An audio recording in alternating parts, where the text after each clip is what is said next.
For Norfolk, we'll try that again, Haldeman Norfolk.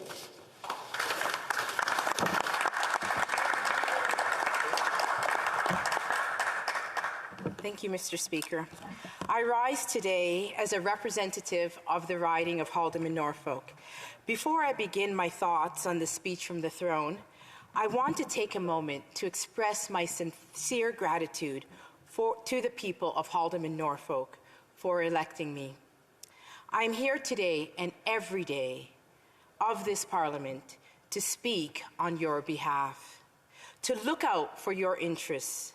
It is my sincerest hope that you will see and hear in me a strong voice that represents your interests. I want to thank my staff, volunteers, and supporters who helped me to get here. Specifically, I would like to thank my mentor, Diane Finley, for the time that she's invested in me over the past year. I'd like to thank my family, my friends, for the love and the support that they've shown to me. And my thoughts in response from the speech to the throne begins here, on the need for unity in this House and in this country. Mr. Speaker, it may seem rather cliche to talk about unity, especially from the benches of the opposition. But I remind this House that we are in fact referred to as Her Majesty's loyal opposition. We may act in opposition to this government, but only out of loyalty to our country. We oppose only because we're attempting to provide a check upon government when they drift from the mandate of working on behalf of all Canadians. I believe that in this House, we should be united in our zeal to work for the betterment of all Canadians. Mr. Speaker, I am deeply concerned that we Canadians are in peril of a House divided. Not just in this House, Mr. Speaker, but across our entire nation. This is a vast country with many regional differences that make us unique. And those differences can make us stronger when we are united. But when we are divided, Mr. Speaker, those differences will tear us apart. Sadly, the actions of this government over the past several years have only furthered the divisions of this country.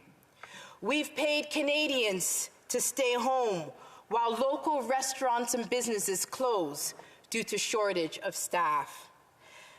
Canadian family businesses are dying. Many small business owners are living off of their credit cards. So many Canadians cannot afford food or a decent place to live. We, to this day, push legal refugees to the back of the line while opening the gates to illegal border crossers at Roxham Road. We are letting people who are safe in a country like the United States jump the line ahead of those facing real persecution and death in their homelands. People who could be killed for just being a member of the LGBTQ+ community in their countries, or for their faith, or simply for criticizing government or media. Those people are now pushed to the back of the line. We make grand speeches condemning atrocities like slavery and racism against Indigenous people, and then we tell thousands of Indigenous women who are sold into sex trafficking that it is called sex work and that it is empowering. We say we honor our veterans, but force injured veterans who are injured while serving our country to re-qualify for disability once they return home. And instead of providing decent housing and pension for our veterans, we have the nerve to tell them that they're asking too much. We praise our seniors for building this country, but leave them with less money than we're paying a 20-year-old student not to go to work. We condemn Canadian oil and gas and fossil fuels, but import endless crude oil from nations with poor human rights and disastrous environmental records. We say we are for the woman's choice, but then threaten to defund centers that care for pregnant women in crisis if those women do not make a choice that we agree with. We recognize the need to prevent protesters from interrupting and blocking critical care facilities like hospitals, but not railroads. We show up at protests and take a knee, but hide from 100,000 truckers and citizens who are rallying for democracy.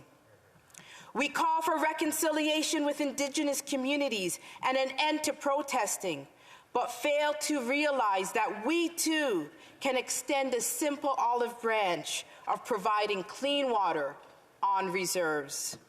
And perhaps this good faith gesture may be the first step towards resolving some of the discontent and inequality felt by people living on reserves. In the end, everybody suffers when we fail to take steps to resolve these critical disputes like those on the Six Nations reserves in Caledonia.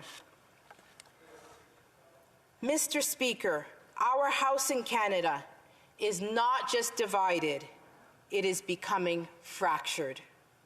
Wedge political issues have resulted in pitting Canadians against each other. Environmental protection is pitted against economic sustainability. Vaccinated Canadians against unvaccinated Canadians. Urban Canadians are pitted against rural Canadians, including farmers and law-abiding firearms owners. These are some of the divisions that serve to further divide our national House. This divided House of Commons is in danger of losing the confidence and support of the Canadian people, 1/3 of whom chose not to even vote in the last federal election. And Mr. Speaker, I am very concerned that one of the biggest challenges facing our future will be the restoration of public confidence in institutions such as the media and government. A divided Canada, divided among racial, regional, and generational lines, is in danger of losing its purpose. It is in danger of losing its capacity to deal with national issues, from economic growth to environmental protection to health care and the protection of basic human rights. Mr. Speaker, this may all sound bleak, but I didn't get into politics because I lacked faith in Canadians. In fact, I have a great deal of hope in the future of our nation. I believe that we can make great strides to regain national unity if we put Canadians first. The past few years have seen our regions being torn apart, set against each other, with the end result of regional discontent. This is what happens when politicians see distinct regions of our country as political opportunities. Only by recognizing what makes each region of Canada unique and special will we begin to unite this country once again. Outside of Parliament today, we see hundreds of thousands and perhaps millions of people across this nation united to rally for democracy and end discriminatory mandates. Mr. Speaker, a House divided cannot stand. And so, Mr. Speaker, today I call upon our friends in this House from all parties to unite in fighting issues that go beyond partisanship, because, Mr. Speaker, together and united, we can truly be a nation strong and free. Thank you.